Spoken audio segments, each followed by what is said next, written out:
নমস্কার বন্ধুরা, আপনারা শুনছেন বাংলার অন্যতম গল্প পাঠের চ্যানেল ধুলোবালি টেলস। আর আজকের আমাদের গল্প নিমাই ভট্টাচার্যের লেখা রবিবার।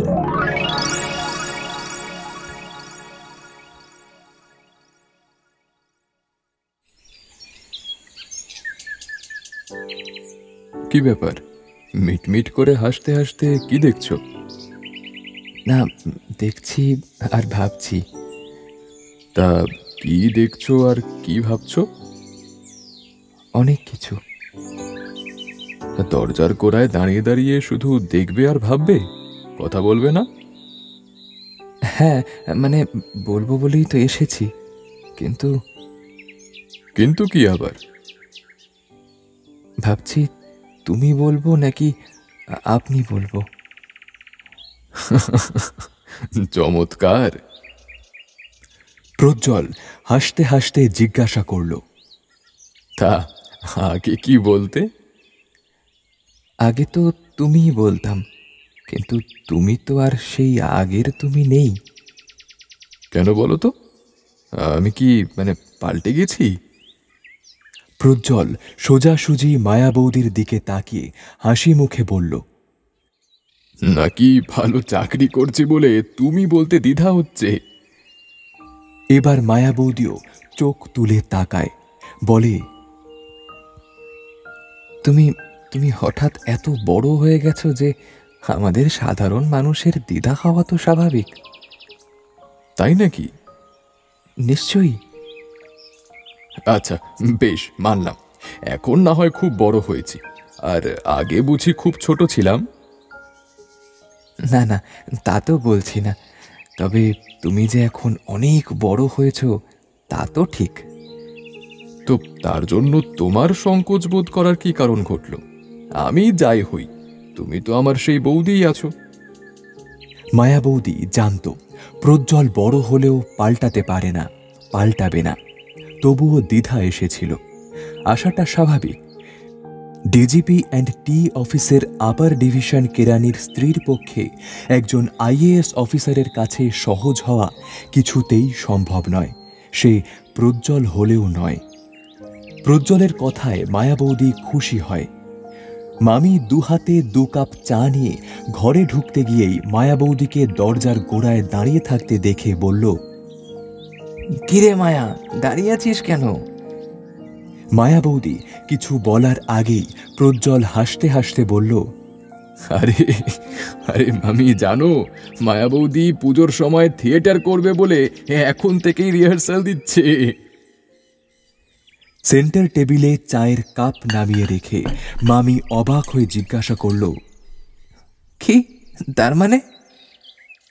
আরে বাবা, আমি মামার অন্ন ধ্বংস করে ভালো চাকরি পেয়েছি বলে মায়া বৌদি আমাকে তুমি বলতে ভরসা পাচ্ছে না। প্রজ্জ্বল মায়া বৌদির দিকে তাকিয়ে হাসতে হাসতে কথাগুলো বলল। এবার মামিও হাসে। আরে সত্যি মায়া, তোর কি মাথা খারাপ হয়েছে? আরে বাবা, মানা আইএএস হয়েছে বলে কি আমি ওর মামি নেই, নাকি তুই ওর বৌদি নেই? সত্যি তুই তুই পারিসও বটে। মামি আর কথা না বলে রান্নাঘরে চলে গেল। মামা বাথরুমে, বেরোলেই খেতে বসবেন। 8:40 হয়ে গেছে। মামি চলে যেতেই প্রজ্জ্বল উঠে গিয়ে মায়া বৌদির হাত ধরে এনে পাশে বসালো। আরে আরে, বসছি বসছি, দাঁড়াও। নাও নাও, তুমি চাটা খেয়ে নাও। খাচ্ছি খাচ্ছি। চা খেতে খেতে প্রজ্জ্বল জিজ্ঞাসা করল, আচ্ছা বলো তো, কি ব্যাপার? না, শুনলাম তুমি এসেছো, তাছাড়া কদিন থাকছো বলে একটা কথা বলতে এসেছিলাম। হ্যাঁ বলো না, কি কথা? আচ্ছা, তুমি সামনের শনিবার দিল্লিতে থাকবে তো? শনিবার দিন তো আছি, তবে রবিবার সকালেই চলে যাবার কথা। এই শনিবার তো সেকেন্ড স্যাটারডে, আমরা সবাই পিকনিকে যাচ্ছি, তুমি যাবে? এই রামকৃষ্ণপুরমের মামার বাড়িতে কটা বছর থাকার সময় প্রজ্জ্বল তখন প্রত্যেকটা পিকনিকে গেছে, আনন্দ করেছে, দারুণ আনন্দ করেছে। প্রথমবার যেতে চায়নি, তখন কলকাতা থেকে ও নতুন এসেছে। পাড়ার সবার সঙ্গে পরিচয় হয়নি, ঘনিষ্ঠতা তো দূরের কথা। প্রজ্জ্বল ভেবেছিল পিকনিকে গিয়ে চুপচাপ একলা একলা কাটাবার চাইতে বাড়িতে থাকাই ভালো, কিন্তু পারেনি, যেতে তাকে হয়েছিল। মামা মামি এসব ব্যাপারে সবার চাইতে বেশি উৎসাহী। মামির কাছেই পাড়ার সবাই চাঁদা জমা দিচ্ছিলেন। মামা মামির কথা ফেলতে পারেনি প্রজ্জ্বল, অগথা নতুন হলেও পিকনিকে গিয়েছিল। প্রজ্জ্বলের মামা মামি দুজনেই বড় ভালো মানুষ, মনটা বড় উদার। পোস্ট অফিসের সামান্য চাকরি করেন মামা, কিন্তু তবুও প্রজ্জ্বল যখন ইসলামিক হিস্ট্রি নিয়ে এমএ পড়বার জন্য দিল্লিতে জামিয়া মিলিয়া বিশ্ববিদ্যালয়ে অ্যাডমিশন নিল, তখন কিছুতেই ওকে হোস্টেলে থাকতে দিলেন না। না না না, তা হয় না মানা। আমি দিল্লিতে থাকতে তুই হোস্টেলে থাকবি? না, তা কখনই হতে পারে না।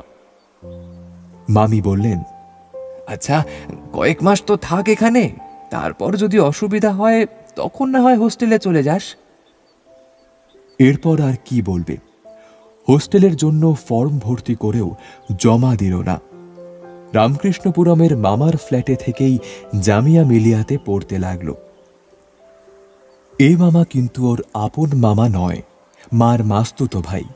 তবে আপন মামা না থাকায় এই মামার সঙ্গে প্রজ্জ্বলদের সম্পর্ক বরাবরই বড় নিবিড়। এই মামা যখন কলকাতার সিটিওতে ছিলেন, তখন প্রত্যেকবার প্রজ্জ্বলের মার কাছে ভাইফোঁটা নিতেন। দিল্লিতে আসার পরও যোগাযোগ বিচ্ছিন্ন হয়নি। মামা মামি ছুটিতে কলকাতায় গেলেই দু একদিন ওদের মানিকতলার বাড়িতে থাকেন। দল বেঁধে সবাই মিলে স্টারের থিয়েটার দেখান। তারপর সবাই ঘুমিয়ে পড়ার পরও প্রজ্জ্বলের বাবা মার সঙ্গে গল্প করেন। এখানে এসে নতুন করে মামা মামিকে ভালোবাসল প্রজ্জ্বল। রামকৃষ্ণপুরমের সেক্টর 6 মানেই ডাক বিভাগের সাধারণ কর্মচারীদের আবাসভূমি। ছোট ছোট দুখানা ঘরের ফ্ল্যাট, তা হোক, এই দুখানা ঘরের ফ্ল্যাটেই মামা মামি সারা পাড়ার সবাইকে টেনে আনেন। গোরাবাবু তো কথায় কথায় বলেন, আরে বাবা, দাসদার ধর্মশালা থাকতে রিহার্সাল দেবার জায়গা নিয়ে অত আলোচনার কি দরকার বলো তো? মামি পেটে ধরেছেন একটি মেয়ে, কিন্তু সারা পাড়ার সব বাচ্চাদের হাসি মুখে কোলে তুলে নেন। বিশ্বাসের ফুটফুটে দুটো বাচ্চা তো প্রায় সারাদিন মামির কাছেই থাকে। বিনা বৌদির বড় বাচ্চাটা 1.5 বছর হতে না হতেই তিনি আবার বাচ্চা হবার জন্য সফদরজং হাসপাতালের 3 তলার কোণার ঘরে আশ্রয় নিলেন। বড় বাচ্চাটা তখন মামির কাছে বেশ কাটিয়ে দিল 3 সপ্তাহ।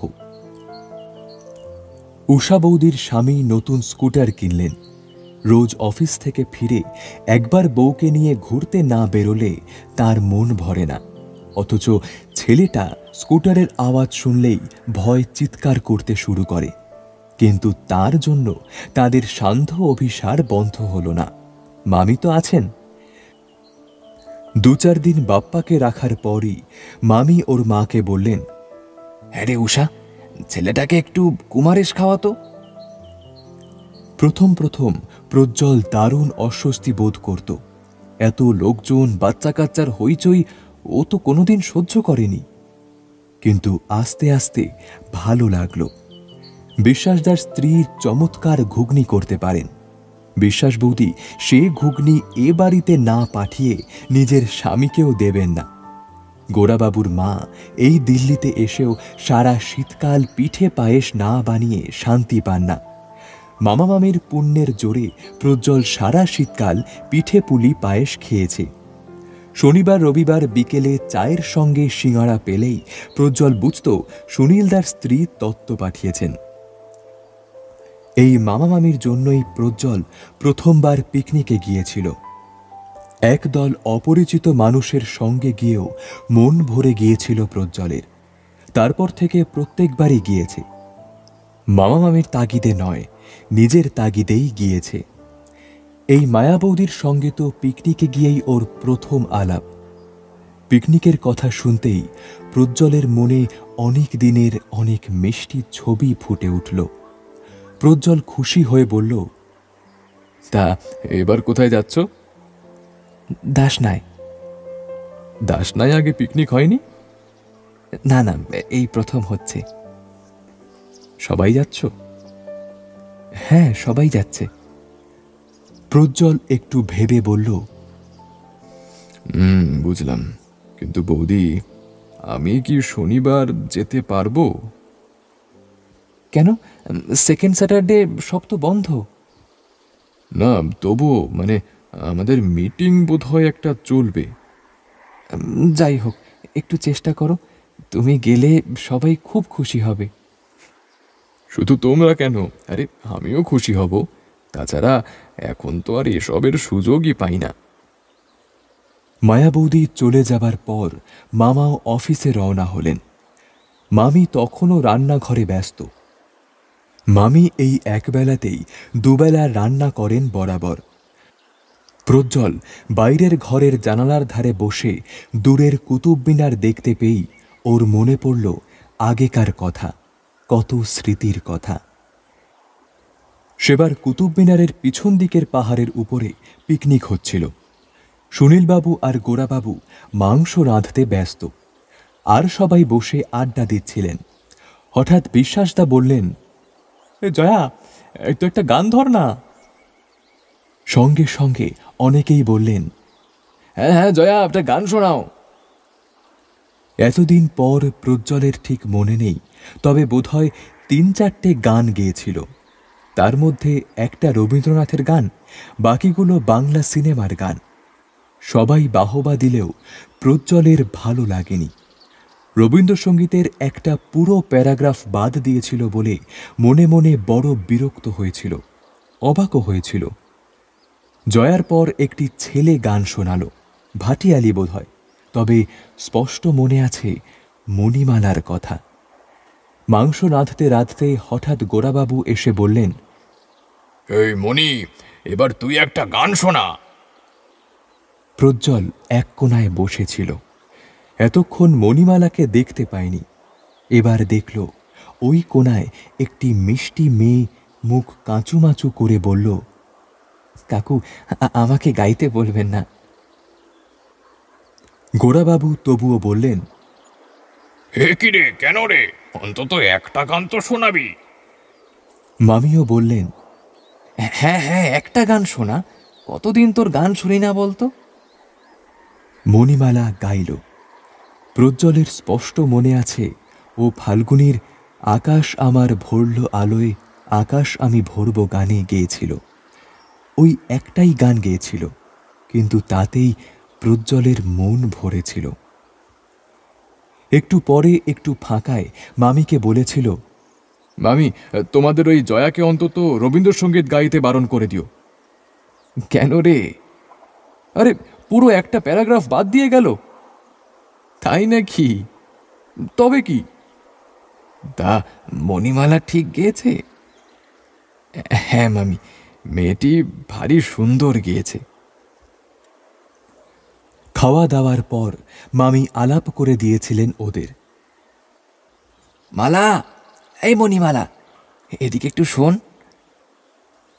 মালা কাছে এলে বললেন, আমাদের ভাগ্নের সঙ্গে আলাপ নেই তো তোর? মণিমালা শুধু মাথা নেড়ে জানালো, না। এই আমাদের ভাগ্নে প্রজ্জ্বল, জামিয়া মিলিয়াতে ইসলামিক হিস্ট্রি নিয়ে এমএ পড়ছে, তারপর রিসার্চ করবে। তোর গান ওর খুব ভালো লেগেছে।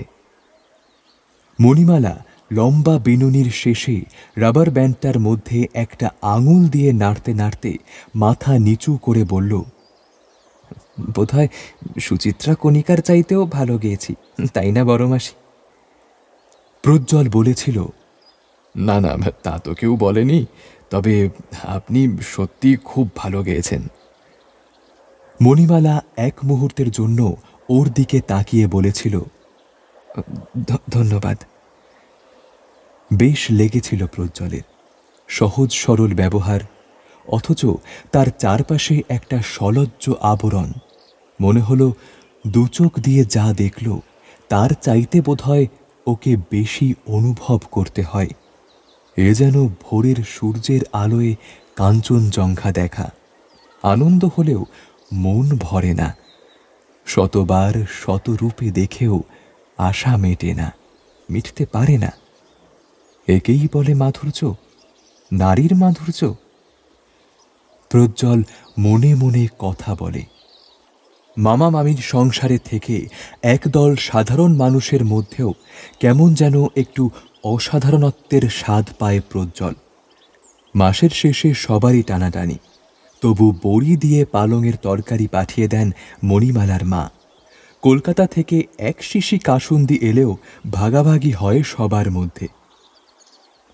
মাস ছয়েক পরে ছুটিতে কলকাতা যাবার আগে মামি প্রজ্জ্বলকে জিজ্ঞাসা করলেন, হ্যাঁ রে মানা, কলকাতা থেকে ফিরে এসে এখানেই আসছিস তো? প্রজ্জ্বল পাল্টা প্রশ্ন করেছিল, কেন বলো তো? তুমি কি আমাকে না তাড়িয়ে শান্তি পাচ্ছ না? মামি হাসতে হাসতে বলেছিলেন, যা বলেছিস তুই, ঠিকই বলেছিস। তোকে আর সহ্য করতে পারছি না, সত্যি কথা।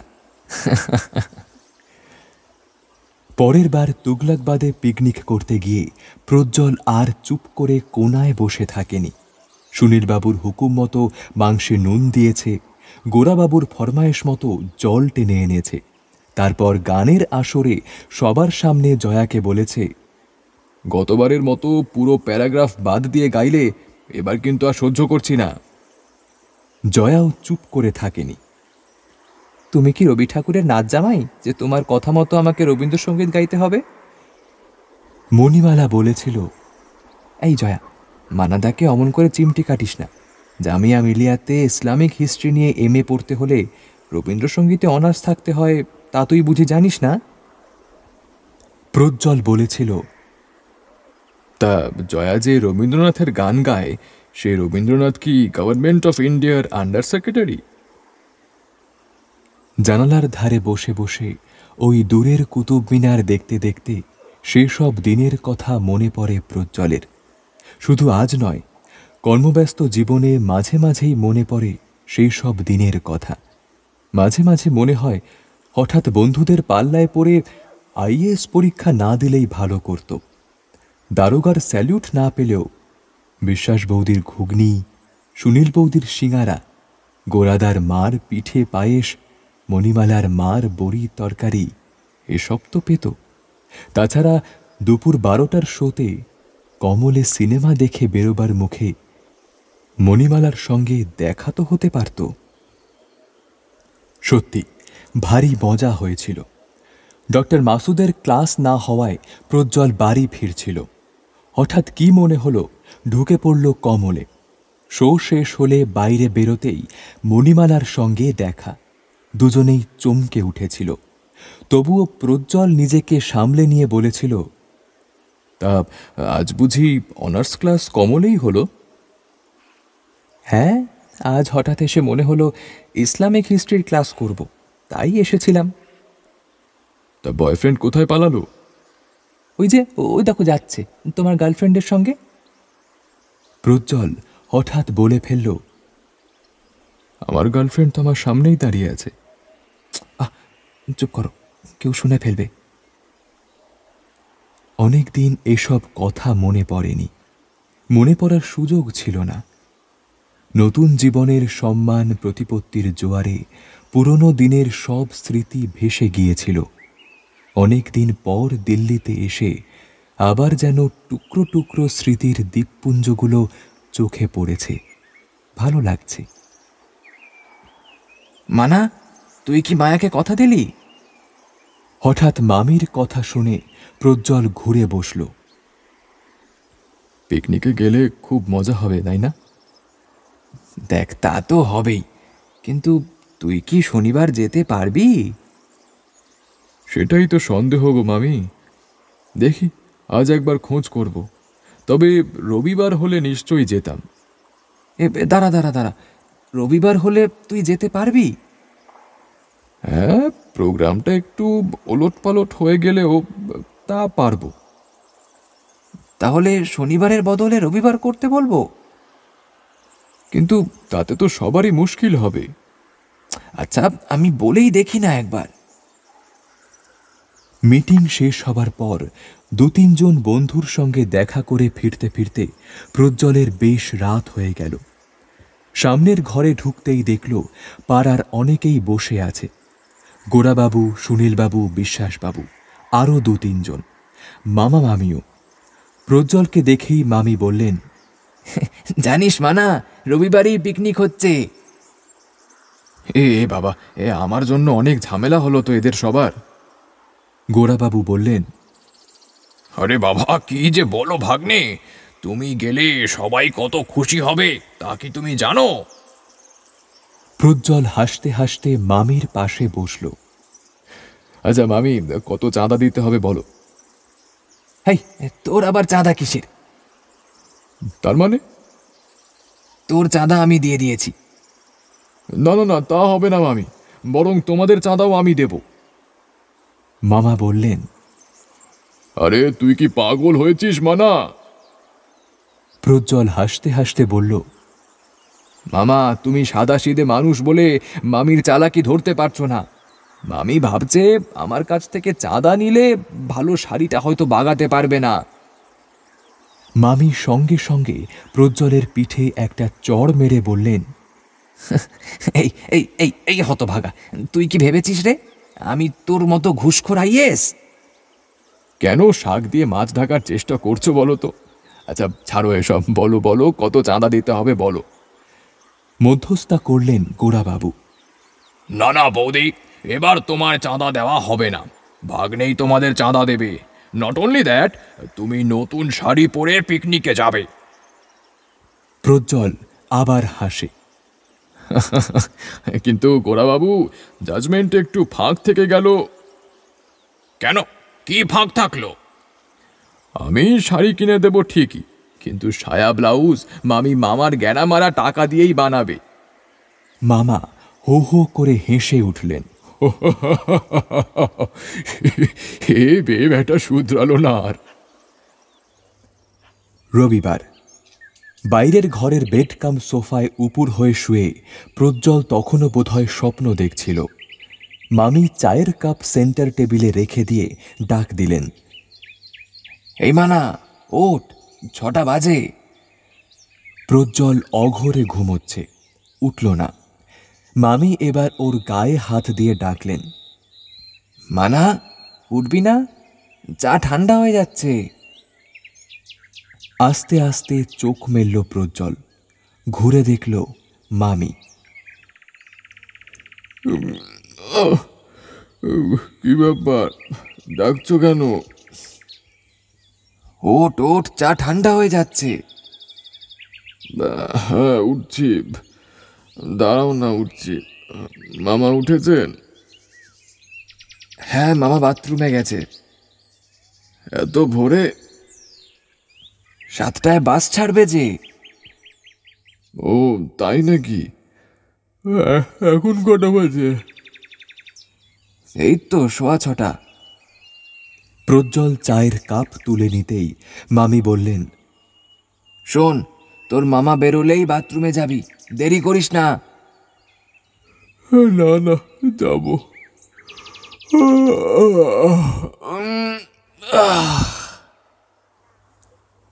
7টায় না, বাস ছাড়তে ছাড়তে প্রায় 8টা হলো। প্রত্যেকবারই এমন হয়, এর চাইতে আগে হওয়া সম্ভব নয়। বাস ছাড়ার সময় সুনীলবাবু বললেন, রওনা হতে বড্ড দেরি হয়ে গেল, মাংসটা খারাপ না হয়ে যায়। গোরাবাবু সঙ্গে সঙ্গে বলে উঠলেন, আরে তোর কি মাথা খারাপ হয়েছে? অত রাত্রে কাটা মাংস সারা রাত বরফ দিয়ে রাখার পরও কখনো খারাপ হতে পারে?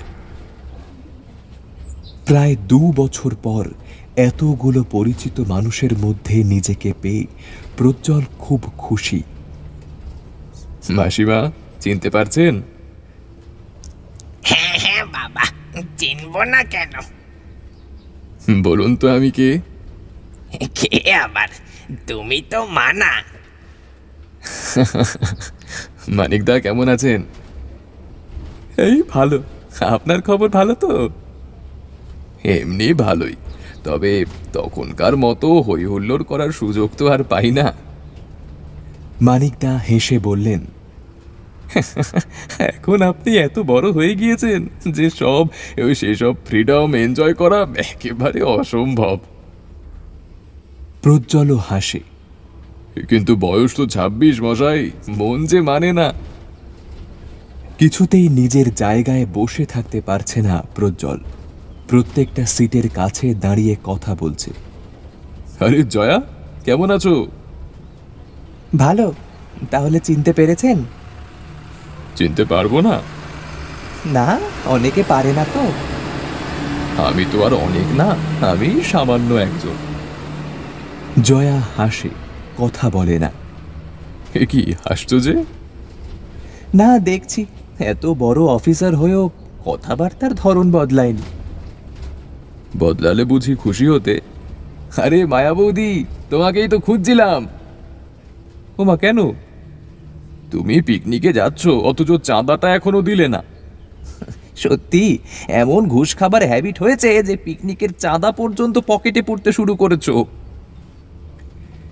রিং রোড দিয়ে বাস ছুটে যমুনা ব্রিজ পার হলো। মামি বিশ্বাস তার ছোট ছেলেটাকে কোলে নিয়ে বলছেন, ওই দেখ, উঠ। প্রজ্জ্বলকে দেখে মামি বললেন, কি রে, তুই ঘুরে ঘুরেই বেড়াবি, বসবি না? রোজই তো বসে থাকি মামি। প্রজ্জ্বল আরেকটু এগিয়ে যায়। কি মণিবালা, এখানে লুকিয়ে রয়েছো? বড় বড় চোখ দুটো তুলে এক মুহূর্তের জন্য প্রজ্জ্বলকে দেখেই মণিমালা দৃষ্টি ঘুরিয়ে নিল। একটু হাসল, একটু যেন শুকনো হাসি। লুকিয়ে রয়েছি কোথায়? এতদিন পর দিল্লিতে এলাম, অথচ একবারও খোঁজ খবর নিলে না। আমি জানতাম না আপনি এসেছেন। আচ্ছা, যাই হোক, আজ কিন্তু অনেক গান শুনবো। গান? আমি আজকাল আর গান গাই না। ওমা, সে কি, কেন? এমনি ভালো লাগে না। না না না, না লাগলেও শোনাতে হবে। দাস নয় পৌঁছেই ফাল্গুনির সেই গানটা শোনাবে। কোন গানটা? সেই যে, আকাশ আমার ভরলো আলোয়, আকাশ আমি ভরবো গানে। মণিমালা বিস্মিত হয়। এখনো মনে আছে ওই গানটার কথা? কখন যে হিন্দন নদী পার হয়ে হাপুরের রাস্তায় বাস প্রায় দাসনার কাছাকাছি এসে গেছে তা অনেকেই টের পায়নি। হঠাৎ সুনীলবাবু চিৎকার করে উঠলেন, ব্যাস ব্যাস ব্যাস, ব্রিজকে বাঁধ, ডাইনে টান লেনা। ছোট্ট একটা ব্রিজ পার হয়ে বাস ডান দিকে ঘুরল। ছোট খালের পার দিয়ে মাইলখানেক যাবার পর একটা গেটের সামনে বাস থামল। দু তিনজন বাস থেকে নেমে চৌকিদারকে ইরিগেশন ডিপার্টমেন্টের অর্ডার দেখাতেই সেই গেট খুলে দিল। ইন্সপেকশন বাংলোটা পুরনো হলেও পরিবেশটা ভারী সুন্দর। সামনে পেছনে বিরাট লন। সামনের দিকে লনের পাশ দিয়েই ইরিগেশন ক্যানেল ধনুকের মতো বেঁকে ঘুরে গেছে। ক্যানেলের জল এক জায়গায় উঁচু থেকে নিচুতে পড়ছে, অনেকটা জলপ্রপাতের মতো। পিছন দিকে লনের শেষ সীমানায় দুটি কিচেন, তারপর আমবাগান। বাস থেকে সমস্ত মালপত্র নামাবার পরই গোরাবাবু আর সুনীলবাবু একটা কিচেন দখল করে নিলেন। 5 মিনিটের মধ্যে ইটের উনুন তৈরি হলো। তারপর কাঠে কেরোসিন তেল ঢেলে আগুন জ্বালানো হলো।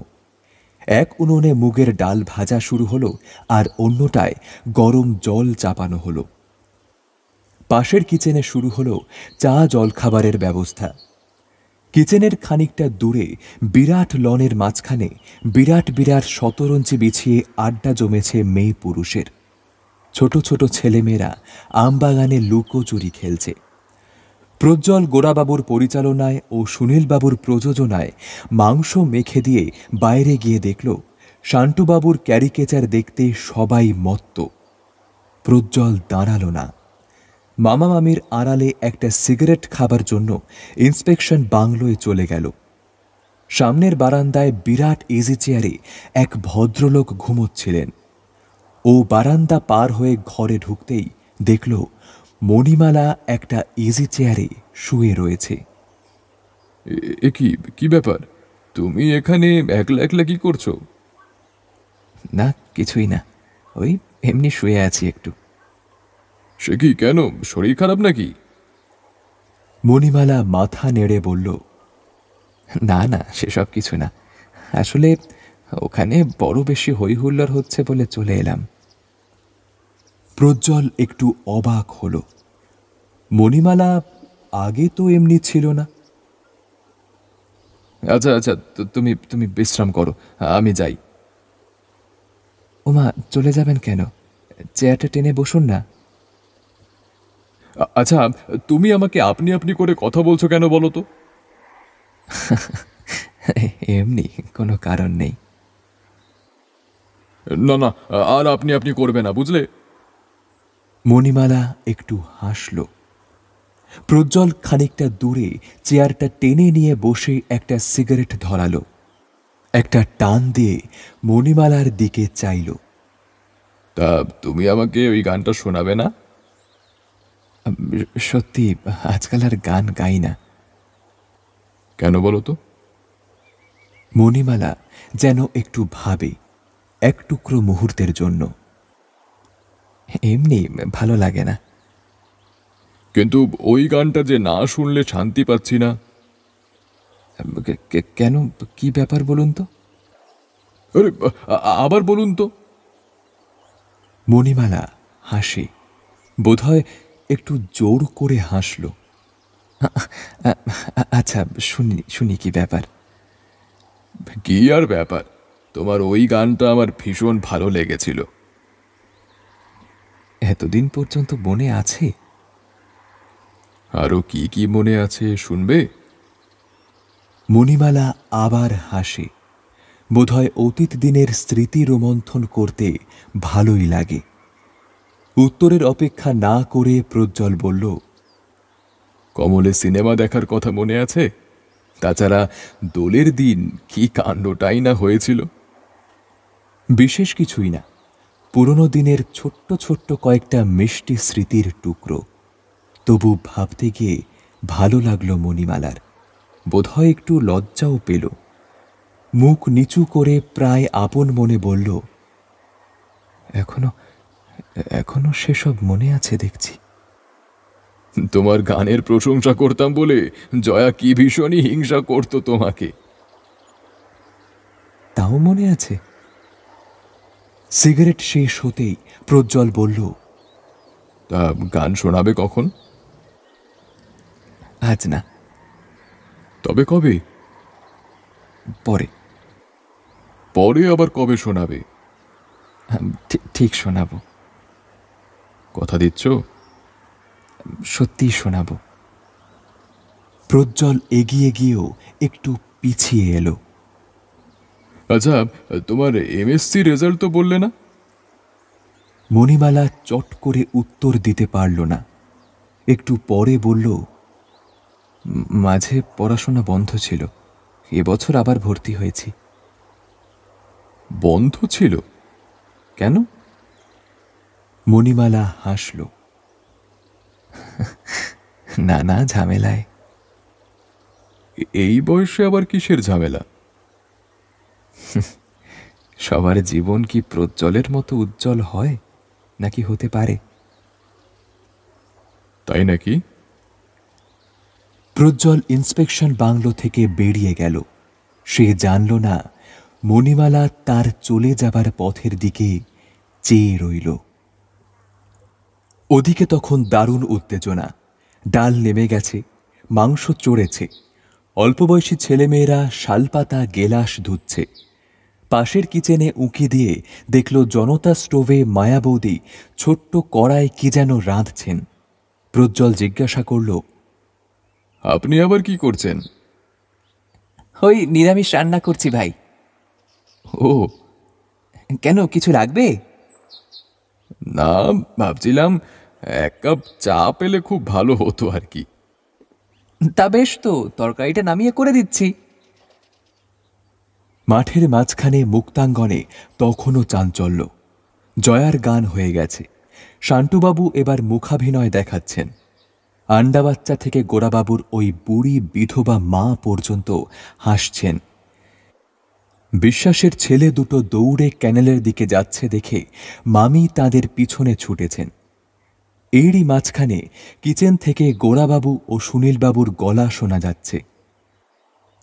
আরে আর লঙ্কা দিস না। এই তুই থাম তো, 15 কিলো মাংস ওই লঙ্কায় কি হবে রে? আরো লাগবে। তুই পাগলামি করিস না তো, শেষে বাচ্চাগুলো মুখে তুলতে পারবে না। এরই মধ্যে শান্টুবাবু মুখাভিনয় বন্ধ করে পাশের এক খেতে গিয়ে আখ খেয়ে এলেন, আর আসার সময় একটা ছাগল ধরে এনেছেন। গোড়াবাবু, এটাকে রেখে দিন। যদি বাই চান্স মাংসে কম পড়ে তাহলে এটাকে একটু ঝোলে ডুবিয়ে সার্ভ করতে পারবেন, কি বলেন? সবচাইতে মজা হলো খাওয়ার সময় যে যেখানে পারল শালপাতা নিয়ে বসে পড়ল। যারা পরিবেশন করল তাদের কষ্ট হলো ঠিকই, কিন্তু আনন্দ হলো অপরিসীম। সবার খাওয়া দাওয়ার পর হাঁড়ি কড়া নিয়ে খেতে বসলেন গোড়াবাবু আর মামি। প্রজ্জ্বল ঘুরে বেড়াচ্ছে। ঘোষ বৌদি একটা পান খাওয়ালেন। ঘুরতে ঘুরতে গোড়াবাবুর মার কাছে হাজির হয়ে প্রজ্জ্বল জিজ্ঞাসা করল, মাসিমা, আপনার খাওয়া হয়েছে? আজ তো অমাবস্যা বাবা। তাতে কি হলো? আজ তো ভাত টাত কিছুই খাবো না বাবা। তবে ওই আমি একটু ছানা আর ফল এনেছিলাম, তাতেই আমার হয়ে গেছে। প্রজ্জ্বল যেন শেষের কথাগুলো শুনতে পেল না। নিরামিষ রান্না কার জন্য? কাউকে কিছু বলল না, কিন্তু মনের মধ্যে প্রশ্নটা বারবার উঁকি দিতে লাগল। মামা মামির আড়ালে সিগারেট খাবার জন্য ক্যানেলের দিকে এগিয়ে যেতেই মায়া বৌদির সঙ্গে দেখা। প্রশ্নটা আর চেপে রাখতে পারল না। আচ্ছা বৌদি, তুমি কার জন্য নিরামিষ রান্না করছিলে? ওটা ওটা তো মণিমালার জন্য। প্রজ্জ্বল চমকে উঠল। মণিমালার জন্য? হ্যাঁ, তুমি জানো না না কিছু? কই না তো। ওর বিয়ে তো তুমি দেখে গিয়েছো। না না, আমি তো ওর বিয়ে হয়েছে তাই জানি না। সে কি তাই বুঝি? মায়া বৌদি একটু থেমে বললেন, ও আচ্ছা, আর বলো না ভাই, 6 মাসের মধ্যে মেয়েটার সর্বনাশ হলো। বলো কি? হ্যাঁ ভাই, কিন্তু তুমি কিছুই জানতে না? না। মায়া বৌদি চলে গেল। প্রজ্জ্বল সিগারেটটা হাতে নিয়ে পাথরের মতো চুপ করে দাঁড়িয়ে রইল অনেকক্ষণ। তারপর হঠাৎ খেয়াল হতেই সিগারেট ছুঁড়ে ফেলে দিয়ে ইন্সপেকশন বাংলোয় ঢুকল। বারান্দা পার হয়ে ঘরে ঢুকতে গিয়েই মণিমালার সঙ্গে দেখা, একেবারে মুখোমুখি। প্রজ্জ্বল থমকে দাঁড়ালো, কিন্তু মুখে কিছু বলতে পারল না। মণিমালা আগে কথা বলল। কি হলো, অমন করে দাঁড়িয়ে আছেন কেন? মুখ নিচু করে ঠোঁট কামড়াতে কামড়াতে প্রজ্জ্বল তবুও চুপ করে দাঁড়িয়ে রইল। কি হলো, কথা বলছেন না যে? আমি আমি আমি আমি আমি কিছুই জানতাম না মণিমালা। মণিমালা হাসল। জেনে আর কি বা হবে। আবার একটু নীরবতা। একটু হাতটা দেবে? কেন? দাও না। আঁচলটা টেনে নিয়ে মণিমালা ডান হাতটা বাড়িয়ে দিতেই দুহাতের মধ্যে ওর হাতটা ধরে বলল, মণিমালা, আকাশ আমার ভরল আলোয়, আকাশ আমি ভরব গানে। তাড়াতাড়ি হাতটা টেনে নিয়ে মণিমালা বলল, এ কি কি পাগলামি করছেন? ছাড়ুন, হাতটা ছাড়ুন। সময় নেই মণিমালা, কথা দাও। কি কথা দেব? তুমি আমার আকাশ আলোয় আর গানে ভরিয়ে দেবে। তাই কি হয় নাকি? হয়। না, তা হয় না। হয় হয়, নিশ্চয়ই হয়, হতেই হবে। তুমি কথা দিলেই হবে। কিন্তু প্রজ্জ্বল মুহূর্তের জন্য 2 হাত দিয়ে ওর মুখখানা তুলে বলল, বোধহয় তোমাকে পাবো বলেই এই পিকনিকে এসেছিলাম, তাই না? মণিমালা দাঁড়িয়ে রইল। প্রজ্জ্বল ঝড়ের বেগে বেরিয়ে গেল। মামি, জয়পুর ফিরে এসেও বারবার মণিমালার কথা মনে পড়ছে। মন্দির আছে, বিগ্রহ আছে, অথচ শুধু পূজারীর অভাবে ওর জীবন এমনভাবে নষ্ট হতে পারে না।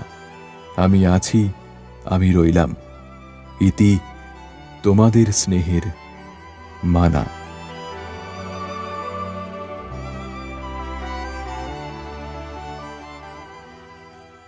শেষ হলো আজকের গল্প নিমাই ভট্টাচার্যের লেখা রবিবার। কেমন লাগলো আজকের গল্প অবশ্যই কমেন্ট করে জানাবেন, এবং যারা এখনও সাবস্ক্রাইব করেননি ধুলোবালি টেলসকে অবশ্যই সাবস্ক্রাইব করে দিন, আর বেল আইকনটি অবশ্যই প্রেস করবেন, যাতে আমরা যখনই কোনো নতুন কন্টেন্ট দিই সেটার সরাসরি নোটিফিকেশন সবার আগে আপনার কাছে পৌঁছে যায়। তাহলে আজকের মতো এখানেই বিদায়, দেখা হচ্ছে আবার পরের সপ্তাহে। Till then, stay tuned and keep watching Dhulobali Tales.